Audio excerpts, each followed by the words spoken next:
There's a moment, quiet, invisible, when someone questions you, doubts you, calls you out, and without realizing it, you throw away your power trying to explain. You say, "That's not what I meant.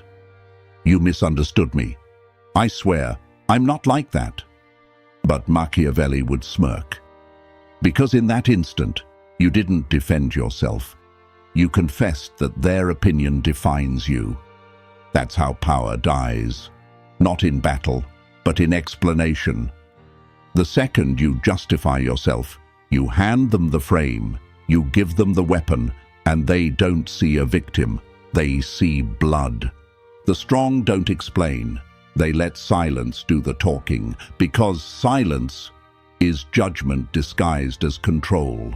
And that's the first law of perception. He who explains submits. He who remains still rules.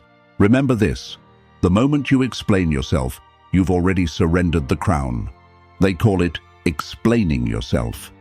But Machiavelli called it what it truly is: self-sabotage wearing a saint's face. Every time you rush to prove your intentions, you kneel to perception. You stop being the author of the story. You become a character begging for correction.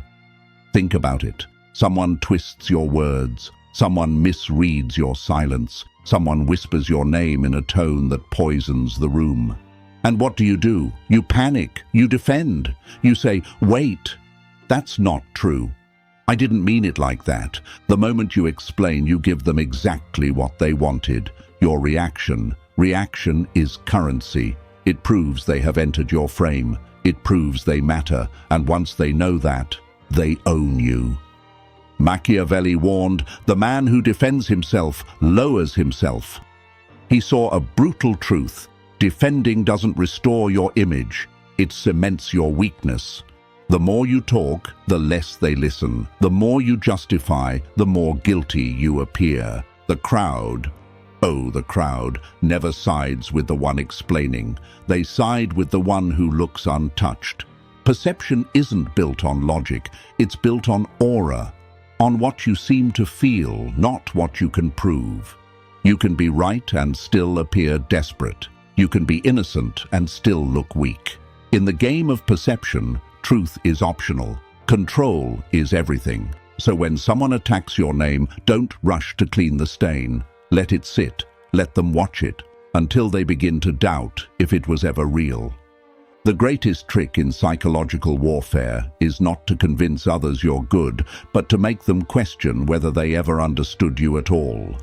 Silence forces thought, and thinking breeds fear. People can handle argument. They cannot handle uncertainty. That's why the Machiavellian doesn't fight noise with noise. He watches. He slows the tempo. He lets the accuser speak longer than they should, until their tone betrays them. Next time someone calls you out, don't defend. Don't explain. Pause. Let their words hang in the air like smoke. 3 seconds of silence will tell the room more about you than 3 hours of justification ever could. When you stay still, they feel the weight of their own voice. They fill the silence with more words, and the more they talk, the weaker they sound. That is the trap of defense. You think you're saving your image, but you're feeding the fire. The strong never rush to be understood. They let mystery become their shield. Once you stop needing to be clear, you begin to be feared. Remember this: you don't lose power when they speak. You lose power when you answer. And when explanation fails you, there is a darker move. One that turns the accusation back onto its maker. He called it Mirror the Accuser. The art of making your enemy choke on their own intent. Machiavelli once said, never fight the fog, let them choke on it. When someone attacks you, they're not seeking truth. They're seeking reaction. They throw emotional smoke to blind you, hoping you'll stumble, explain, and expose yourself. But the Machiavellian doesn't fight the fog. He holds still and lets his enemy get lost inside it. Because every accusation reveals more about the accuser than the accused. Their words are mirrors. if you know how to use them. Imagine this. Someone looks you in the eye and says, "You've changed. You're not as humble as you used to be." Most people panic. They rush to prove their purity. They say, "No, I'm still the same person. You're misunderstanding me." And right there, they step into the trap. They accept the frame that they're on trial. But the Machiavellian smiles, almost kindly, and replies, "Interesting. Growth tends to make some people uncomfortable." Now the battlefield shifts. You didn't defend. You didn't explain. You reflected. In one sentence, you turned accusation into confession. Because when you mirror, you don't fight emotion with emotion. You send it back to its source.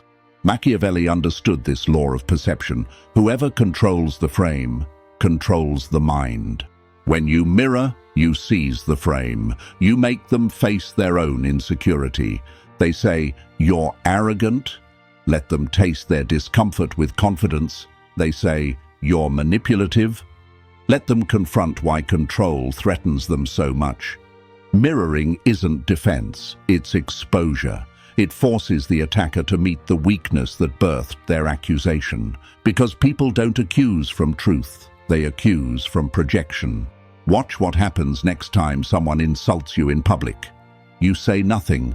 You tilt your head slightly, let a slow, amused breath escape, and then, calmly, confidence tends to bother people who've lost theirs. You didn't raise your voice. You didn't explain. Yet the room freezes. The crowd feels it. The energy has turned. The accuser shrinks.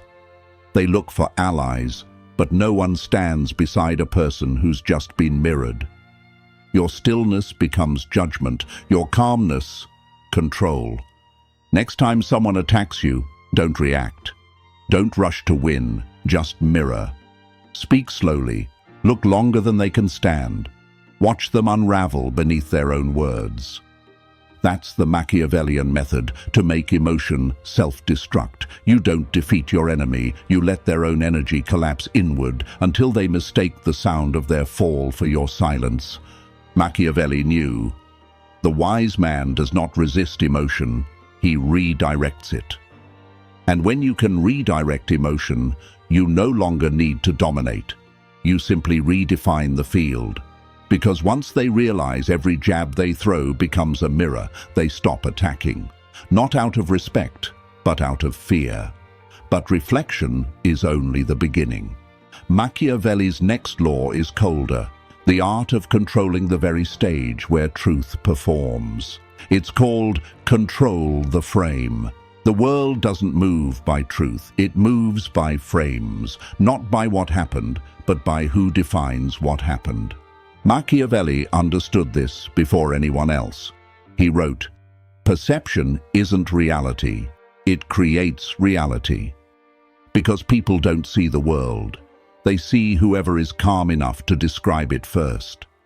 Think of every conflict you've ever had. The one who said, "Here's what's really going on," wasn't explaining. They were framing. They weren't proving truth. They were building the stage where truth performs. When you react, you step onto someone else's stage. When you explain, you confirm their authority to question you, and once they hold that authority, they don't even need to be right. They just need you to respond. That's the secret of psychological dominance. It's not about louder voices, it's about slower rhythm, because he who sets the rhythm sets the room. Imagine this scene. A meeting. Someone says, "Your idea seems too risky." The average person leans forward, starts explaining, and in that instant, the entire room shifts. The accuser owns the frame, but the Machiavellian. He leans back, he pauses, he lets silence stretch, then says quietly, "Maybe." But history was never written by the cautious. The frame explodes. Now the question isn't whether the idea is risky, it's whether the others dare to think small. You didn't argue, you reframed. And now the room works for you. Machiavelli taught, power doesn't belong to the one who shouts, but to the one who defines what the shouting means. Frame is invisible, but it bends everything visible: tone, respect, emotion, loyalty. Once you own it, you no longer need to fight. You just decide what fighting means. Next time you're attacked, don't explain, just change the question, shift the frame. Because when you change the frame, you change who has permission to speak. Here's the paradox. You can't control people, but you can control how they see. And when you control how they see, you don't need control. They'll shape themselves to fit your image. The frame is psychological gravity. It pulls everyone into orbit. And the stronger your stillness, the heavier your pull. That's why true Machiavellians don't fight for clarity. They fight for definition, not what's true, but whose truth are we living in? When you hold the frame, even silence becomes a declaration. Even a glance, command. And when they realize you're not reacting, they start reacting to you. At that point, you've crossed the line from influence to presence, but Machiavelli knew holding the frame wasn't enough. Because words still risk noise, even the perfect frame can shatter under emotion. So he learned a colder art, a weapon that outlasts every argument and every storm. He called it the power of silence.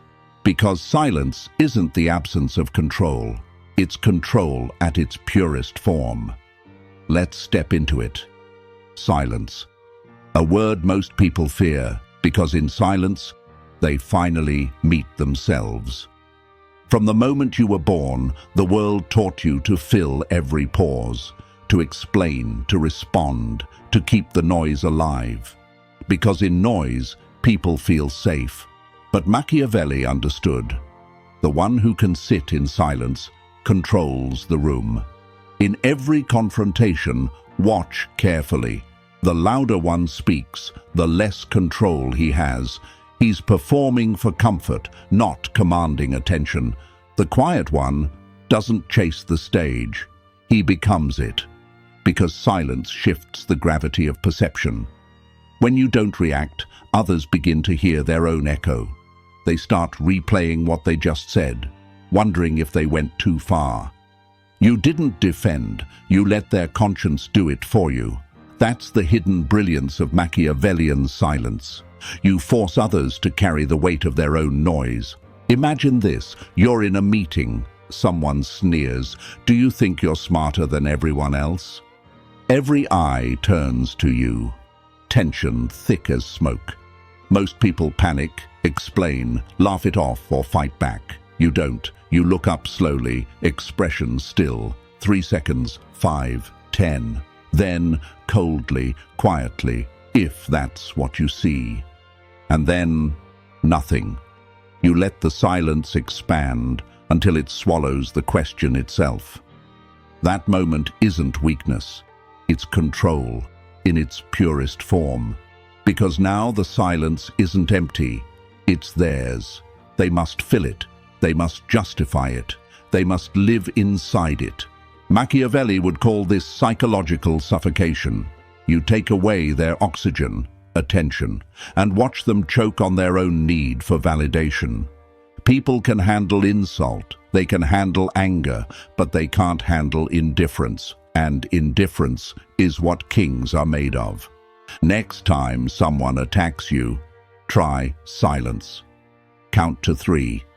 Let them drown in the echo. Because silence doesn't just protect you, it reverses the hunt.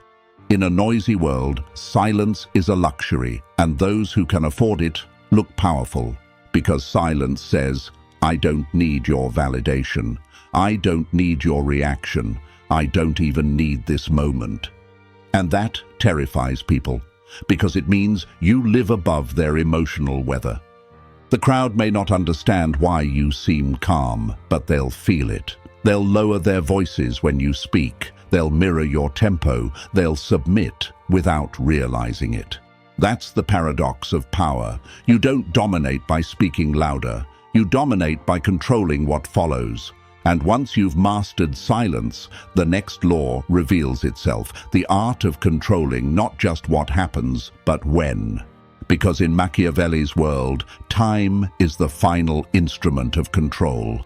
The strong don't rush, they orchestrate, they slow down the storm until it dances to their rhythm, and that rhythm is where true power begins. Let's enter it.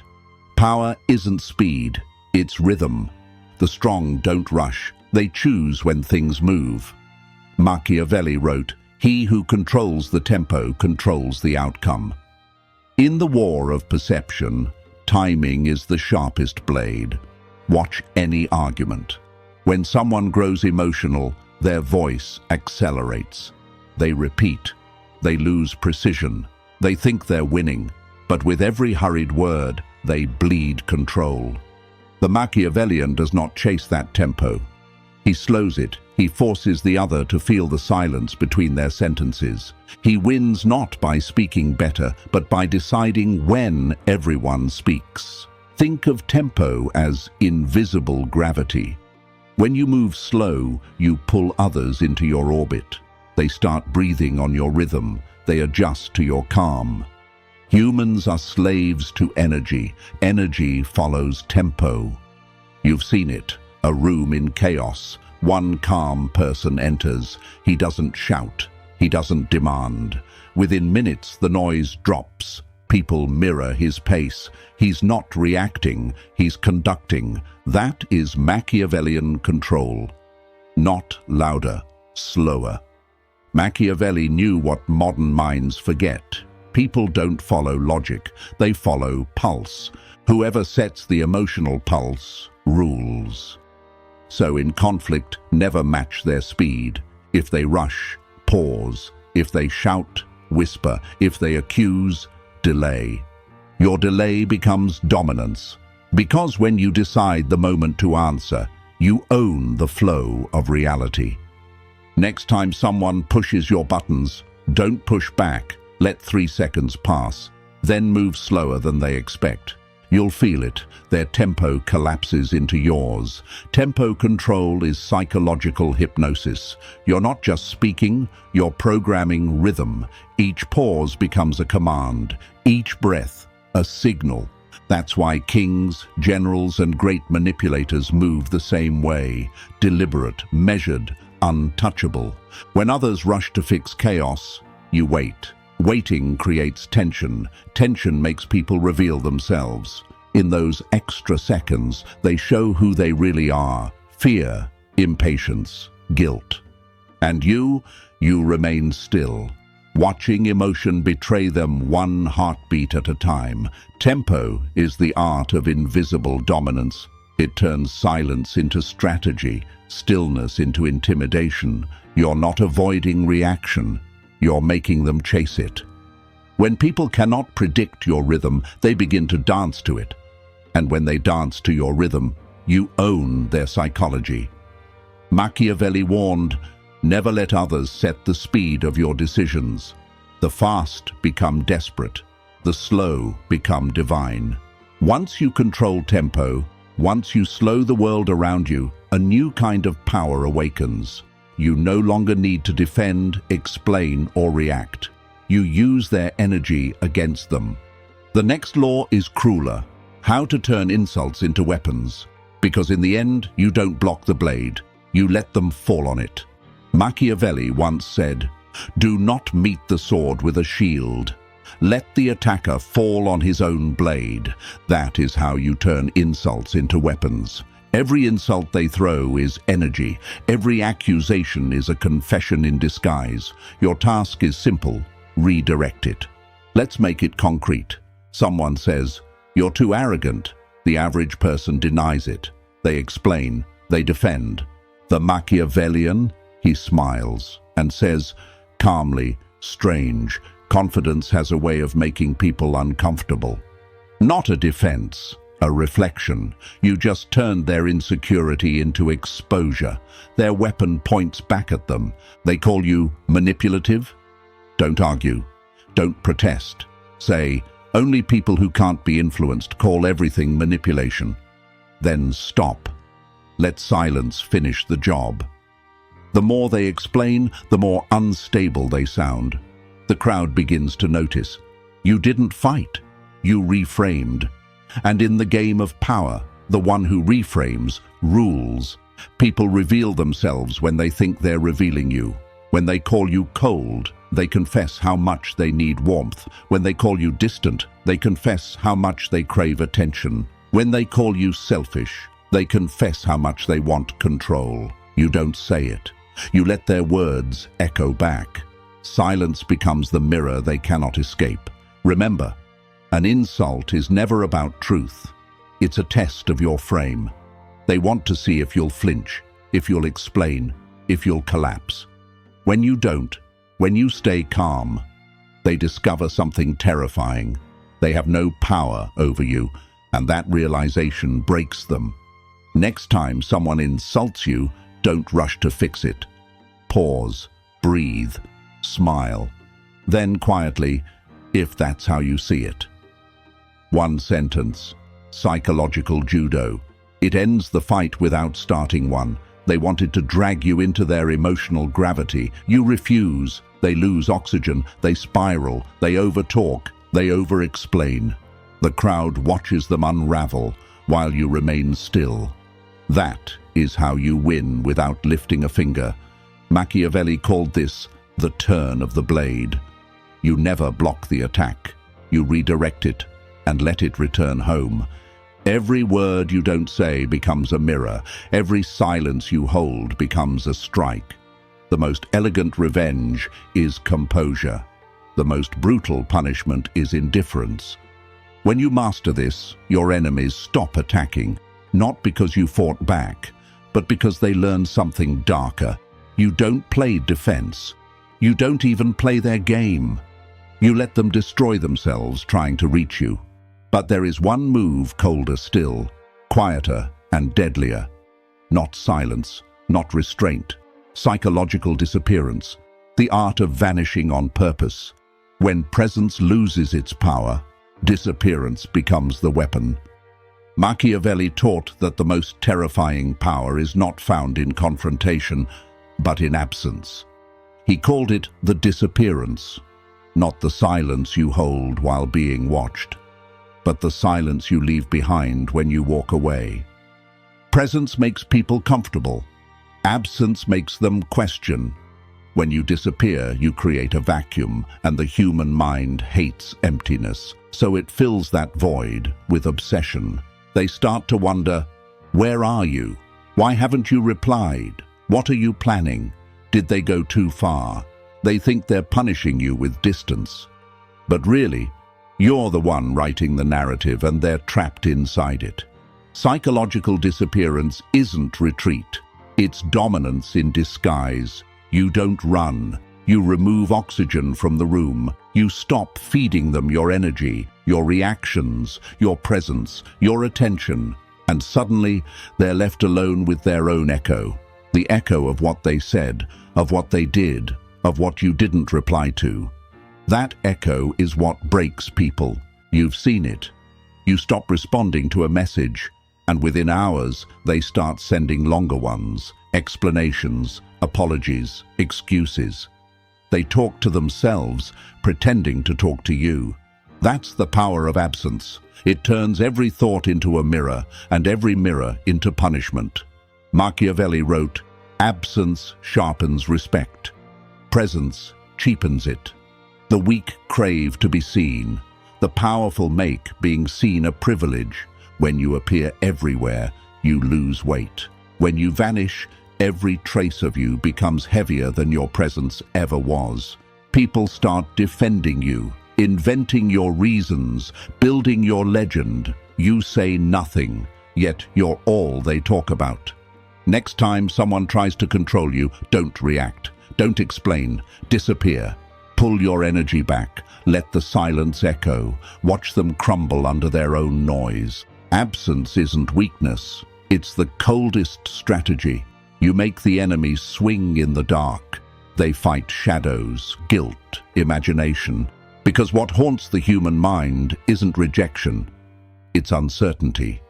You didn't tell them they were wrong. You didn't tell them anything, so they invent the answer themselves, and it's always worse than the truth. That's why the Machiavellian never chases closure. He becomes closure. When you vanish, you end the game on your own terms. They keep replaying the scene, begging for a reply that never comes. And the longer you stay silent, the louder you grow in their head. That is psychological disappearance, the art of becoming unforgettable by no longer being there. But Machiavelli knew disappearance wasn't the end, because even when you're gone, your shadow remains. And if you learn to command that shadow, you can turn it into something greater. Aura. Presence so powerful that even in your absence, the room still feels you. They thought power was loud. They were wrong. Real power is silent. It walks into a room before you do. It makes people lower their voices without knowing why. That is aura. Machiavelli called it la presenza, presence that commands without speaking. It can't be faked. It can't be forced. It's built, layer by layer, moment by moment, every time you choose silence over reaction. Aura is born in the fire of restraint. Each time you don't defend. Each time you don't explain. Each time you stay still while chaos screams, you forge it. Most people speak to fill space. You learn to leave space, and that space becomes gravity. They lean in, they watch you, they can't look away, because the human mind fears the unknown, and you, by saying less, become the unknown. Aura isn't confidence. Confidence still seeks validation. Aura doesn't care. Confidence wants to be seen. Aura demands to be felt. It's not a mask. It's an atmosphere. People feel it in your posture, your eyes, your calm. It's the kind of energy that says, I know who I am, and I don't need you to agree. That's what bends reality. Next time you walk into a room, say nothing for the first 10 seconds. Look around. Observe. Let silence breathe. You'll notice it. The air begins to shift. That's not imagination. That's presence asserting itself. Machiavelli understood. The man with aura doesn't need to prove he's powerful. He makes others feel powerless in his calm. Aura isn't about being admired. It's about being measured. People measure every word you say, every gesture you make. You've become a mirror of their projection. They fear disappointing you. They crave your attention, and yet you give almost none. That's control, not domination, definition. You define the emotional temperature of the space you enter. Aura protects you. When your energy is solid, rumors lose their aim. Insults dissolve before they reach you.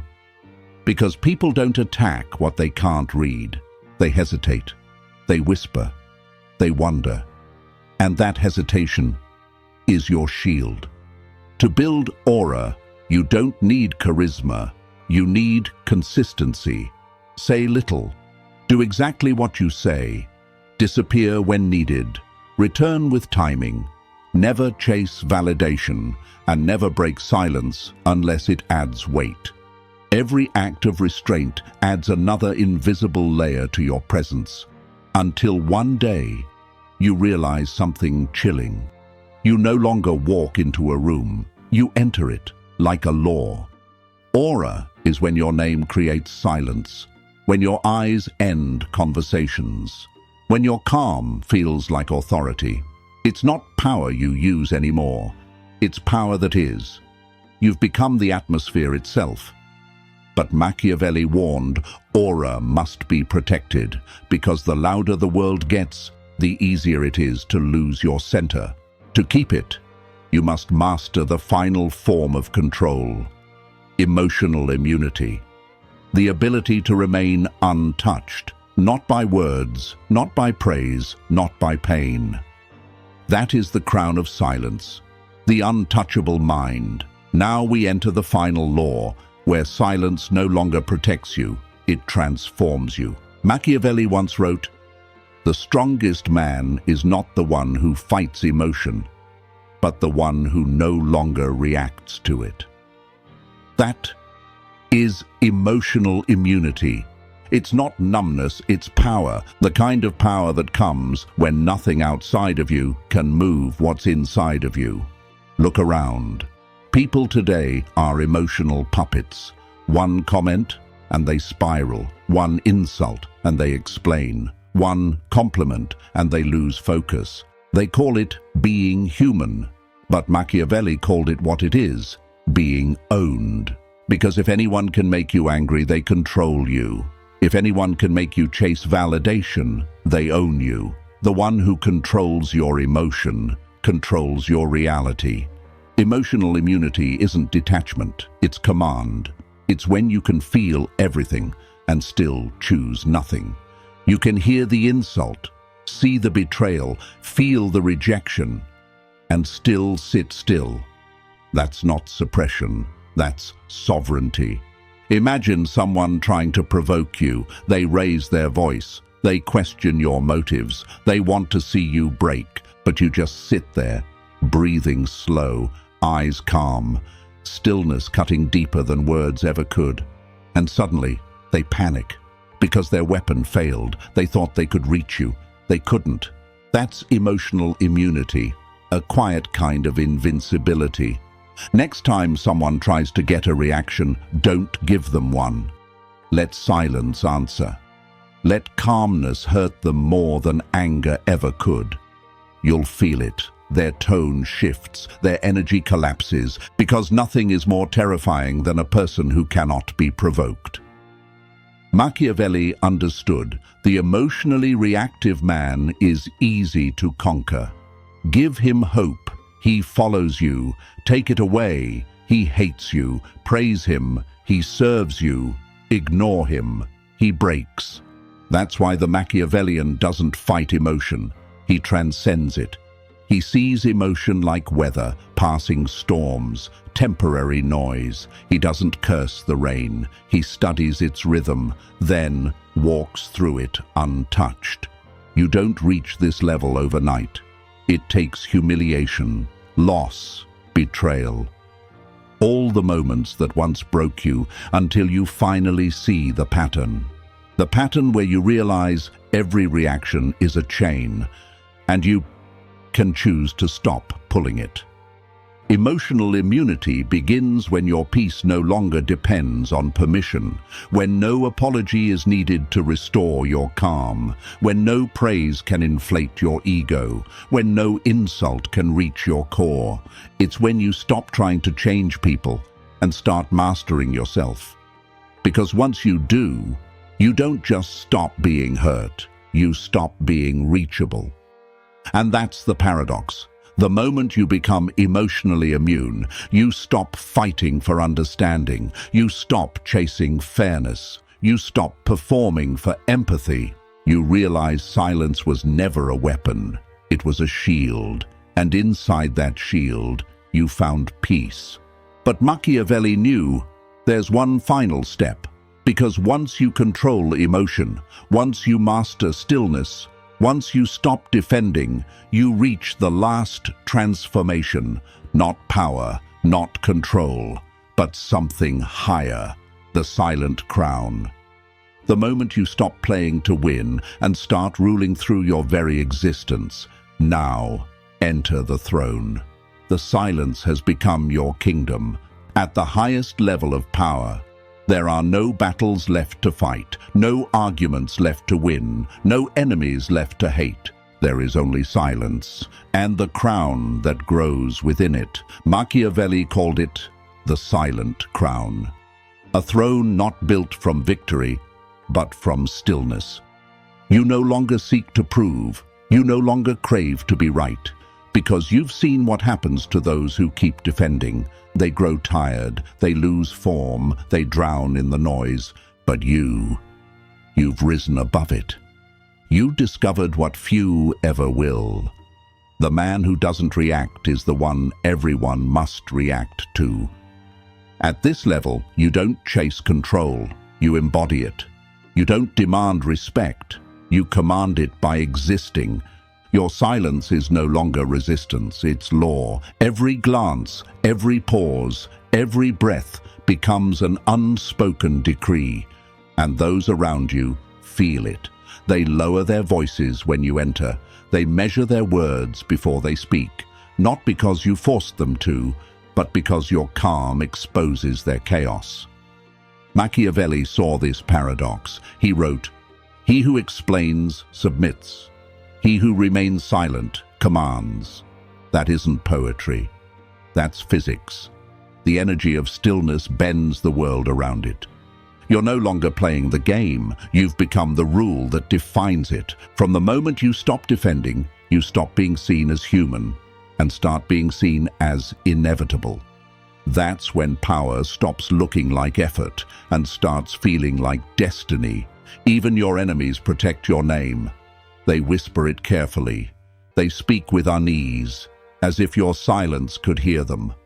Because deep down, they know what you've become. Untouchable, unreadable, unmoved. You've turned absence into legend, immunity into gravity, and silence into your final crown.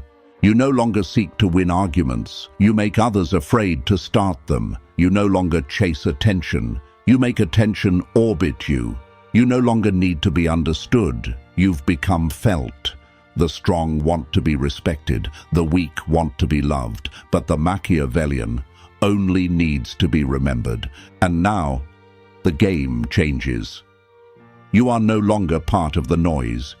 You are the pause between it.